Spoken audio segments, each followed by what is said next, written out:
Well, we're linking up with you all the way from Limpopo today.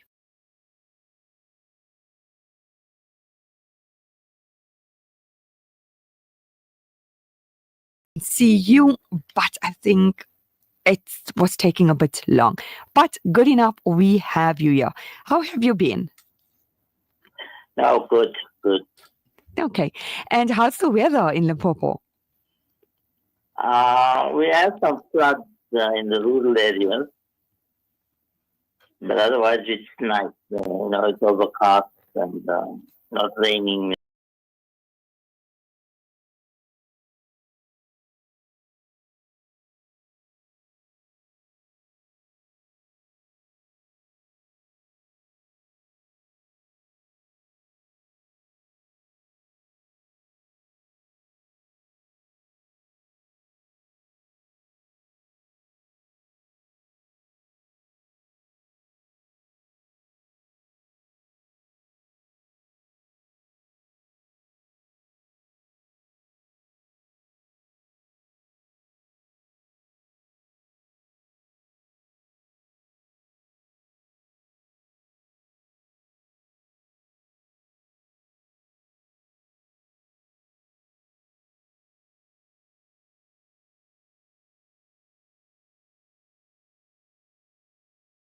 Do we keep it healthy during Ramadan? How do we eat nutritionally, and healthy when it's quite hard? When, as I mentioned in my introduction, that everywhere you can get something quick, delicious, and processed just at the touch of a button or a screen. Okay. Well, in Islam, fasting is to bring you closer to God and to reflect on the teachings of the Quran. And this is that month.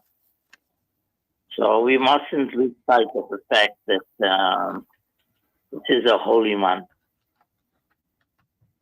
So in keeping with the holy month, we have to keep the simplicity of the hadith and the teaching of the Quran without sidelining and compromising the holy book. So the health benefits will be in keeping with that kind of teaching, that the foods have to be very simple, very digestible, and not rich foods. We have come to a point now that when you go to the mosque after praying, when you come outside, you see a display of the richest food for you to break your fast. And I think this is breaking the rules of Islam. I don't know whether you agree with me, but the thing is, I got lots of Muslim friends who break the fast with water and just dates. And nothing else. But look at the rich food we've got. We've got the samosas that are soaked in oil and pies and the biryanis. It becomes a festival every day. So I think we need to realign ourselves with the perspective as to what we're supposed to be doing rather than what we're doing at the moment. Yeah, but exactly. But when you think about it, we all of us are guilty of this. It's like it's not Ramadan without a samosa or a savory, but it's just about balancing the act altogether. How to do it. Don't overdo it, and also try to have some fruits and some vegetables. But it's hard, especially with the little ones. Yeah, you see, we have to motivate them as well. All right, and in motivating them, we can't teach them wrong things. A 4-year-old child today will teach you what is correct and what is not correct. So you have to orientate them to doing healthy. Yeah. I visited a child and he brought me this Checkers bag. And he said, look what my mommy ordered from the Checkers. It's full of junk food. and not one green apple in the in the bag. Apples are boring. This is a 4-year-old talking, Yeah. right? So we need to orientate our children as well to what is healthy and what is not healthy. True. You see, the fasting period, Ramadan has lots of benefits. You lose weight, you don't age, you have lovely skin during Ramadan time, you drop all the extra weight, and you're forced to lose the weight. Then from physiological aspects, your red blood cells increases, the white blood cells increases, the platelets increases. So fasting includes, it also lowers your blood pressure, your cholesterol reduces, you don't have joint pain. So look at the merits of fasting as against the feasting. Yeah. And we can read so much. We know the health benefits. We know what's right and wrong. But we also are tired. It's long days. We want quick foods. And generally, with the little ones and the teenagers or anyone for that matter, you feel you are fasting the whole day. You have, long days if you are also spending your day in prayer and going to the mosque for the later prayer, the Taraweeh or Isha Salah, and regardless of any other Salah, you feel now you need to end your night with something very, very nice. You can enjoy it. Nothing stops you from enjoying the food. But let it have some balance, in terms of protein, carbs, iron, and so on, So that it mustn't be devoid, it mustn't be food that is coming from any fast food industry. That you're preparing the food. At this time you're full of love, and if you prepare the food yourself, it contains more energy than the foods coming from the fast food industry. Yeah, no, what you're saying. It starts with a lot of love. So you're preparing with that kind of disposition. So the taste is different as well. And if you will recall, the food that you eat during this time of the year, sometimes it leaves lots of memories because it has so much of energy from the person that prepares the food. What foods would you recommend, which is, just say for a working mum or just for a person there who wants to make it easy, especially in the morning, but they want something wholesome, nourishing, other than having leftover savories from the night before. What would you recommend so you can be sustained with energy throughout the day? What is a good meal? Considering the fact this is the holy month, and one of the it's underpinned with some kind of physiological benefits. It's a detoxifying month. It's cleansing your body. So a fruit meal, cut the fruit in the night, and put it in the fridge, and probably next morning it's ready for the child to take to school. And probably, just coat it with some fresh cream. And that is a meal of, unparalleled benefits against, having solid carbs. Yeah. You mentioned fresh cream. So I think the ladies must be smiling at the girls out there. Yeah. And, other traditional foods which sustain you, what foods would you recommend, especially like in the morning, the sehri? The early morning, if you're getting up for sehri, obviously you don't feel very comfortable to eat because you broke fast in the night, and you're physiologically you're not very hungry, so you'd have to have something light. And something light would be like milk and banana and dates and almonds and things like that. They're easily digestible and they're full of benefits. Yeah. You know, they've got the carbs, they've got the iron, and you must remember the dates is a brain food, so it will sustain you mentally. And then if you're having the bananas have carbs, and they've got potassium and calcium like the most. So they can be very sustaining food. So the bottom line, you must keep it simple. You're not going to complicate. You don't want the child to be sick during Ramzan time. You don't want them to have a running tummy, diarrhea or anything. So you must give food that are stabilizing. You don't go, you take the middle of the road. You don't go to the end, Well, bananas, that's a winner. Banana, if you but lazy and tired and you just don't want to do much, a banana and a date, you'd say, and a glass of water is a winner. Well, you see, the banana is very sustaining in the sense that if you eat a banana in the morning at 4 o'clock, it can keep you healthy till about after 3, 4 o'clock in the afternoon. So the major part of the day, it passes you without not feeling hungry. So it'll definitely sustain and you. Know the date is very sustaining. And if you have almonds, it's like icing sugar on the cake. Yeah. If you have like almonds, dates, banana, you can't have a lot of citrus because you're going to avoid a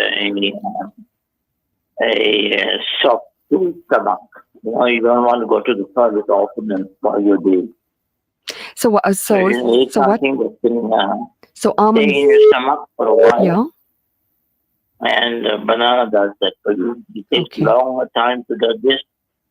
And it's got a lot of carbs, it's got a lot of potassium, and it can keep you very sustaining food. Okay. For a child who is studying,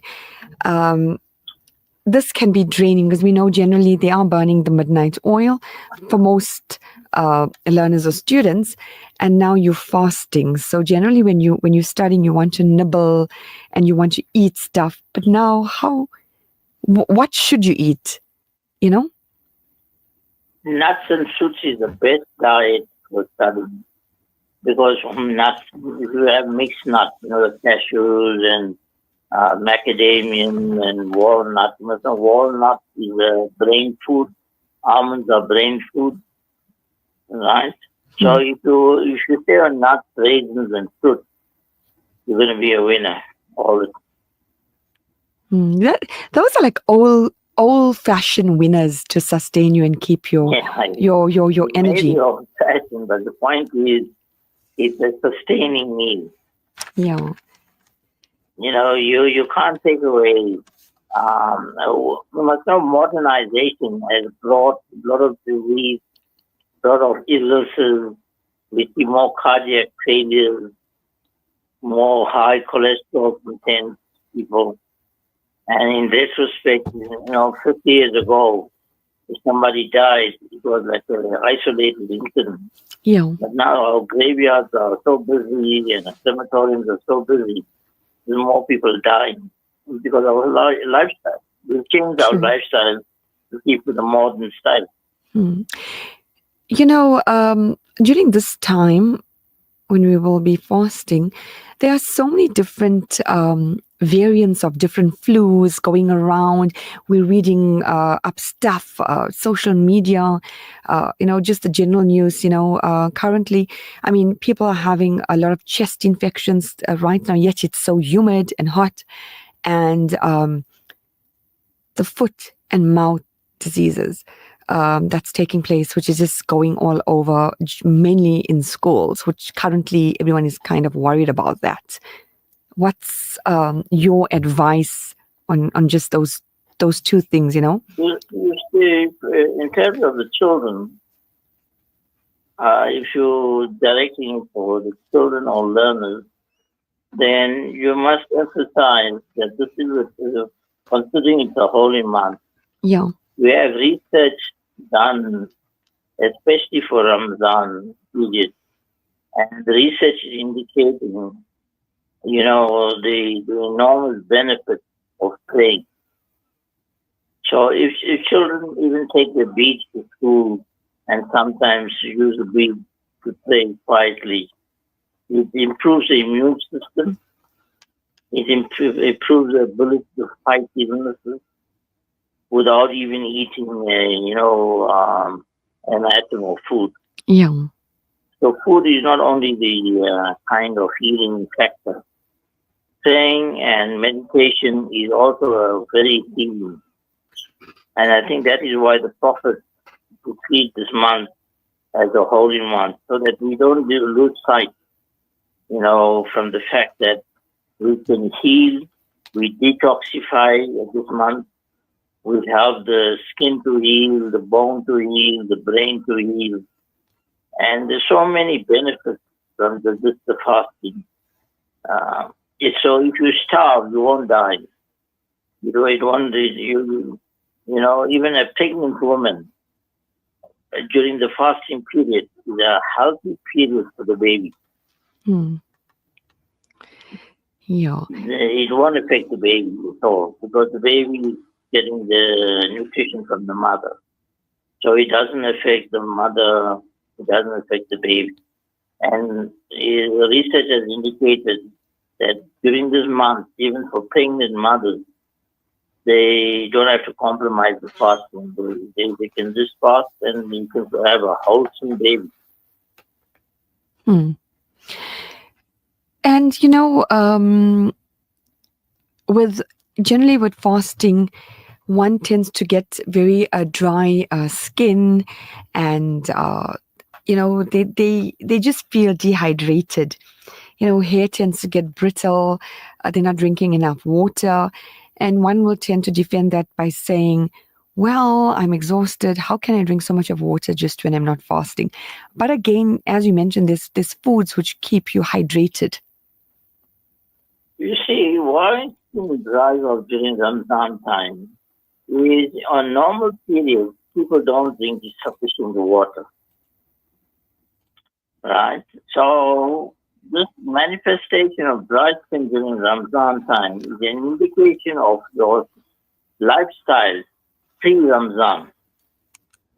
Because in Ramadan, your skin's supposed to be a beautiful skin. Your hair, you're supposed to have beautiful hair growth. In fact, one of the benefits of fasting is hair growth and beautiful skin and good digestion and the cardiovascular system working at its best, etc. Because of the fasting having its physical benefits. Yeah. So if you're manifesting dry skin, you're manifesting falling hair, which means you never take care of yourself pre-Ramzan time. Okay. So the advice is that you start drinking sufficient water, at least 6 glasses of water, before Ramzan. So that during Ramzan time, you went through a very strict, stringent kind of period. So you should have compensation from the benefits that you have done with your lifestyle before Ramadan. Okay. So if you're reflecting dry skin, it's not about Ramadan. It's how you lived your life before Ramadan. A message has come through. During Ramadan, every year without fail, a family member, or especially maybe, we always tend to have a cold. How can we prevent this, especially this Ramadan with other flus and colds going around? Okay. You see, your immunity drops because we tend to, during Ramadan time, especially now, especially on a coastline, it's summer and it's hot. So you're breaking fast with the things from the fridge, having, Bombay Crush and cold drinks, etc. That is not going to do any good for you because that food has to get to a body temperature before it gets digested in your body. So drinking anything from the fridge is going to do harm to you. But it's so hot, Mr. Francis. It's tasty, yeah. You must know the most refreshing thing for a hot day is a hot cup of tea, not cold Yeah. Tea. I remember you said tea. tea. Tea. It's the most refreshing thing. It's antitoxin, antioxidant. It prevents cancer. It gives you good bowel movement. And, it's refreshing. It has more benefits than all the coffees in the world that you can think of. Any tea.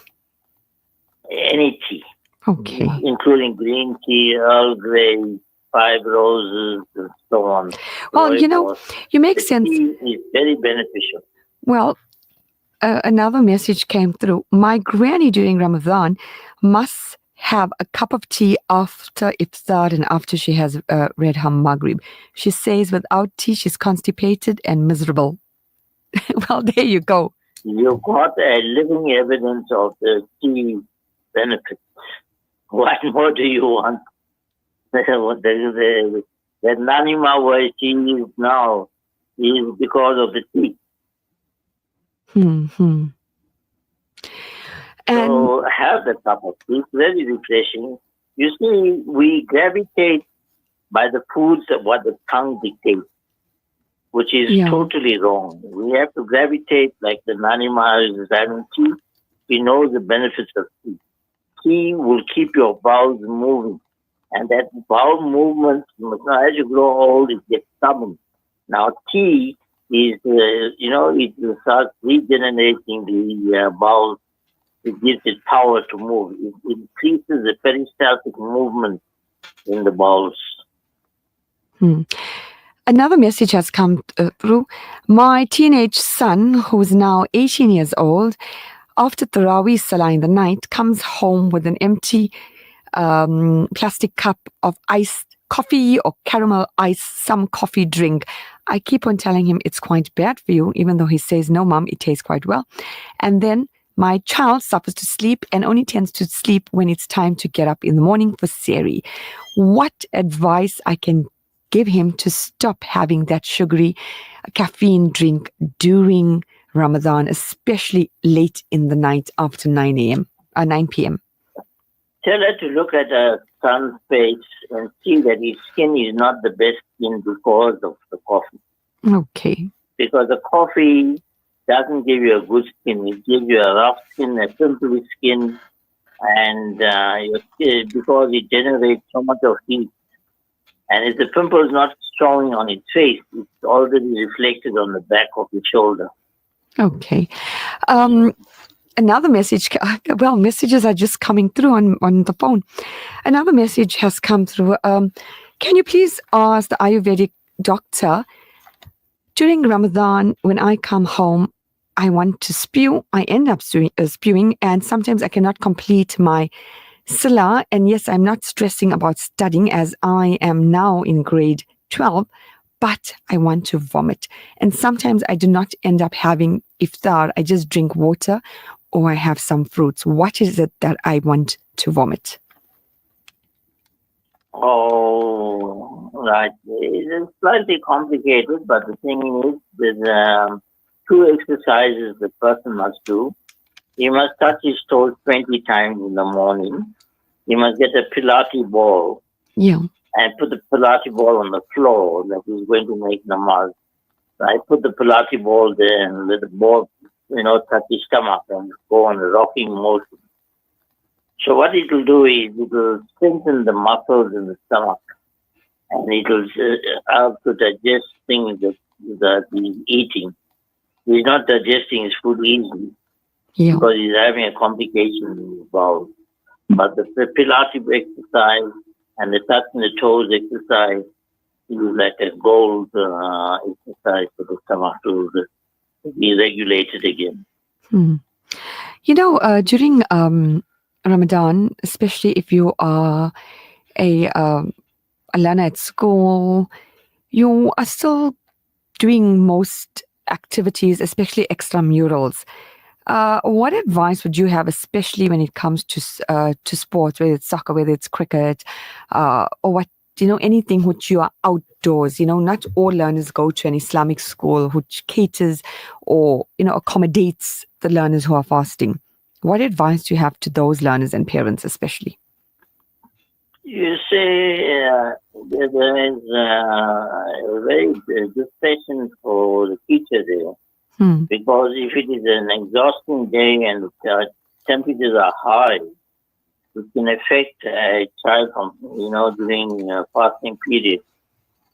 He can suffer from exhaustion because you're exposing him to extreme weather conditions. Okay. So ideally, we must be in cooler conditions. Yeah. Especially if you're going to schools that are dedicated to Muslim education. That the extramural activity should be determined by the weather conditions. If it's overcast, it's fine. But if you're having the coastal weather that we have in Durban, where the temperatures are 28, 29, and 30 degrees, you're doing harm to the child. Well, another message has come through. Dear Mr. Francis, the Ayurvedic practitioner who always give us great wisdom and advice, I would like to know, during Ramadan, a lot of my nieces and nephews tend to sleep the entire day. When I mean the entire day, they are practically getting up 2 to 3 hours just before breaking their fast. And when we do irritate them, and from my siblings who tell me that their children get very irritable. Even I know my dad was like that. He gets very irritable when he's fasting. So I don't know whether it's genetics or whether it's just trying to kill the day. This comes from Sister Fatima. You see, you remember we discussed the blue chip and the birth balances of children.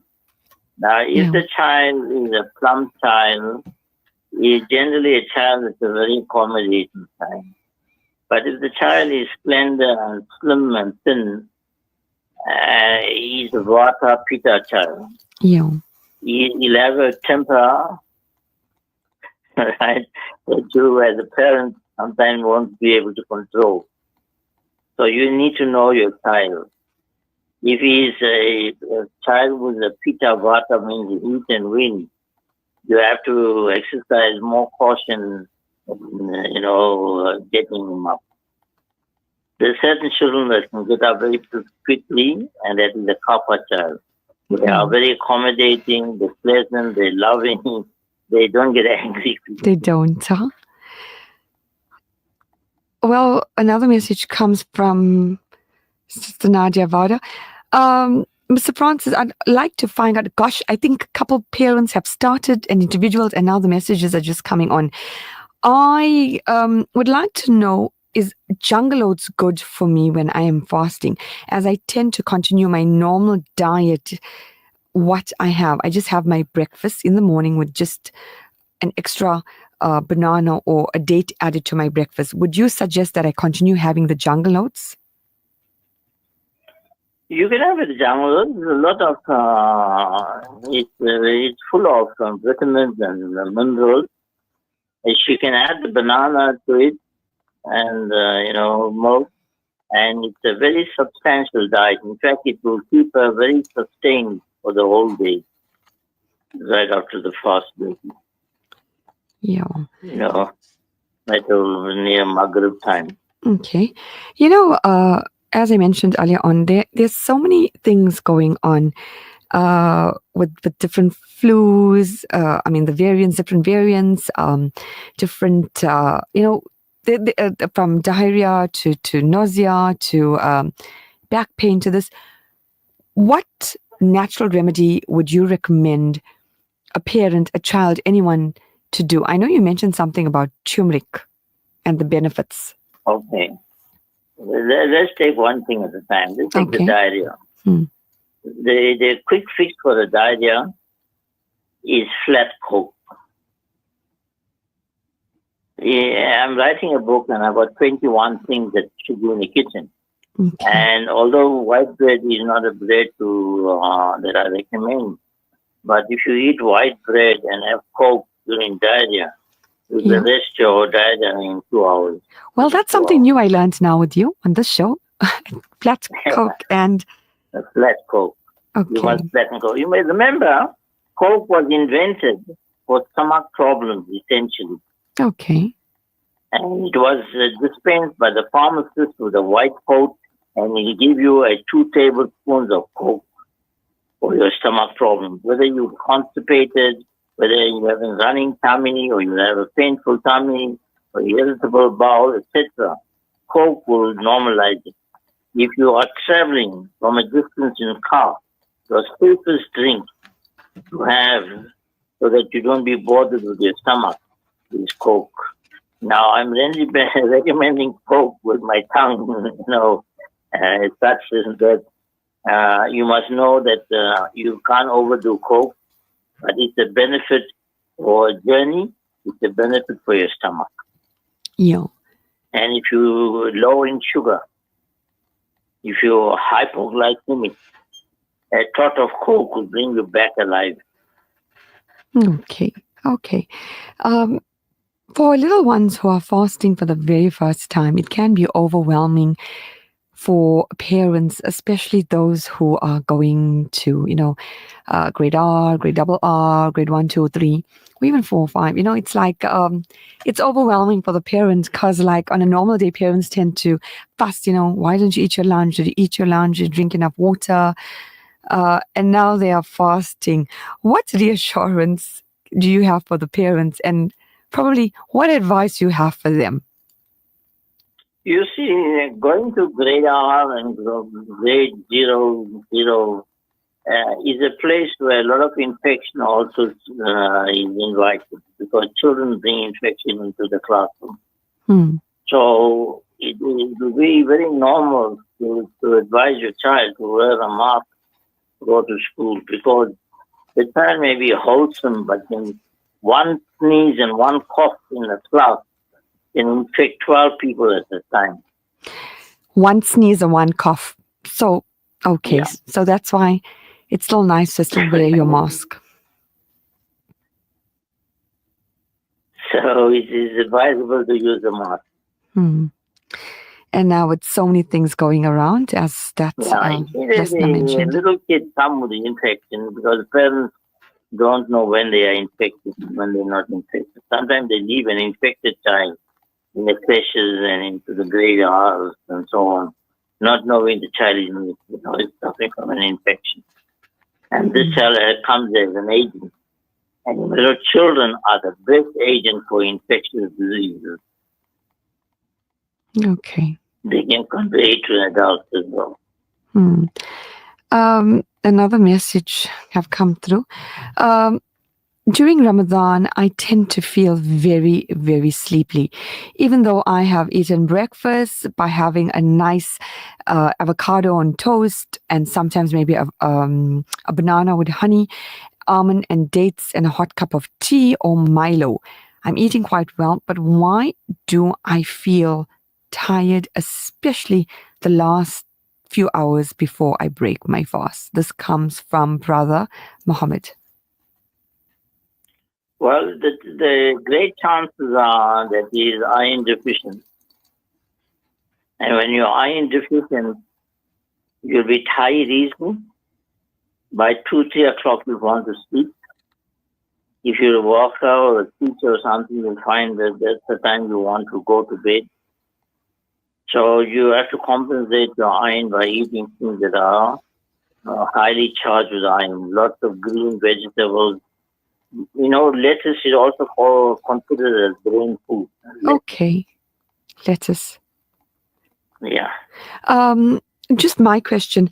Learners, individuals, parents, educators, whoever's on chronic medication, who take chronic medication, regardless for whatever it is, should they continue it? Should they look for other alternatives? Because generally when you're on strong medication and you're not eating food, you can tend to suffer with ulcers.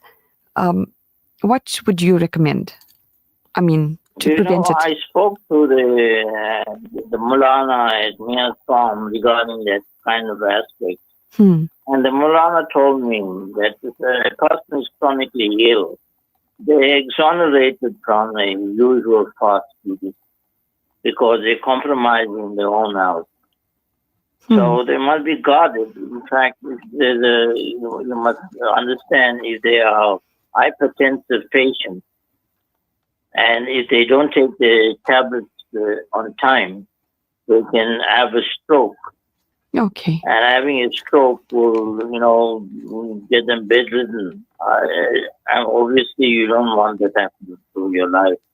So you must consider the fact that the Maulanas, they preach the right thing in the right time. You always talk about dates and almonds as the winner. And I know in all your Ramadan programs, you also talk about khichdi. You see, if you go back in time, when we started the fast, that is during the Prophet's time, he recommended the curry khichdi as simple food to keep the simplicity going, so that you can appreciate that the other people don't have this type of food, for the most of the time. Yeah. And curry khichdi or khichdi is a food that is very humbling. It also gives you the kind of thought pattern to think about the poorer people that don't have food at all. So the simplicity of the food is recommended. I think it's recommended in the hadith as well, that you have simple foods like curry khichdi. You can have it the whole month. But the thing is, we have changed. We reversed the process because of the fact that we are having a feast all month and the simplicity all month. Definitely. That's why we're having so many illnesses. Definitely, to everyone who's listening out there, I know for sure they are definitely going to take your advice. And inshallah, if you are available, there's requests for us to continue the show next week, Tuesday. I think that might be our last show before Ramadan, because our school matters normally take off during Ramadan. So if you're available, we will definitely continue this show. Your parting words to everyone out there? I'll let you know when I look at my diary. No, you're definitely going to be available to come to school. Thank you so much for linking up with us all the way from Limpopo, and till we meet again. Thank you very much. Have a good Ramadan in the meantime. Okay. Listeners, that was our Ayurvedic practitioner, Mr. Peter Francis. Well, for almost 20 years, every Ramadan, every exam time, and when there is a severe flu, he is always on giving us his advice. I'd like to thank our guest, yes, Mandy, for making this show possible. My email address is smayakhan.alansar@outlook.com. Allah says, every good deed of the son of Adam alayhi salam is for him except fasting. For it is for me and I will reward it. Ramadan does not come to change our schedules. It comes to change our hearts. The Holy Quran descended this month, bringing with it the guide for humankind. Its texts are pure. Its teachings are classic. May the crescent moon shower love, luck, and health on you. May your prayers be heard and your life become more beautiful and happy. Ramadan Kareem from me, Sumaya Khan, School Matters. Assalamu alaikum.